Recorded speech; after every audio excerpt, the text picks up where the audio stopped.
সরকার থেকে চলে গেছে কিন্তু নোংরামও বন্ধ করে না। মানুষ হত্যা, বিরোধী কার্যকর্তাদের হত্যা, এটা প্রতিনিয়ত চলেই যাচ্ছে। আমরা শান্তির বাতাবরণ দেওয়ার চেষ্টা করলেও আমরা মেসেজ দিচ্ছি যে শান্তি বজায় রাখতে হবে, শান্তি বজায় রাখতে হবে, কিন্তু তৃণমূল কংগ্রেস সেটা চায় না। তৃণমূল চায় অশান্তির আগুনে পশ্চিমবাংলাটা জ্বলে পুড়ে শেষ হয়ে যায়। সেই জন্যই কার্যকর্তাদের হত্যা করা হচ্ছে। তো দুদিন আগে উদয়নারায়ণপুরে এক কার্যকর্তাকে হত্যা করা হয়েছে, আমাদের আরও দুজন কার্যকর্তাকে হত্যা করা হয়েছে। কাল গভীর রাত্রে শুভেন্দুদার আত্মসহায়ক চন্দ্রদা, খুবই ভালো মানুষ, খুবই ভালো মনের মানুষ, উনি ভবানীপুর ইলেকশনের দায়িত্বে ছিলেন শুভেন্দুদা। তো সেই সময়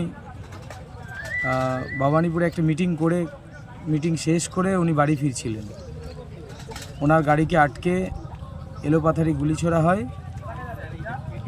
3টে গুলি ওনার শরীরে লাগে, ঝাঁঝরা করে দেয়। ড্রাইভারকে গুলি লাগে। আজকে গভীর রাতে শুভেন্দুদার সাথে কথা হয়েছে, শুভেন্দুদা ভেঙে পড়েছে, আমরা সবাই ভেঙে পড়েছি। আর কত মানুষের জীবন তৃণমূল কংগ্রেস নেবে? আর কত মানুষকে হত্যা করলে তৃণমূল কংগ্রেস শান্ত হবে?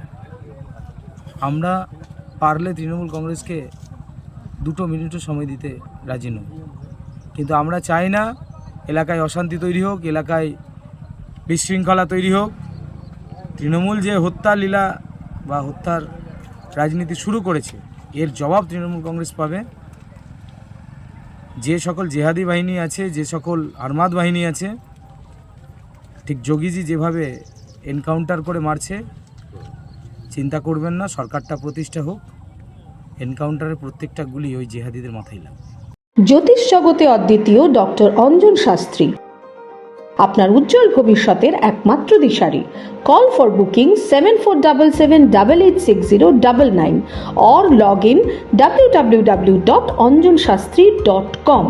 ডাউনলোড করুন আমাদের exclusive mobile app astro Anjan.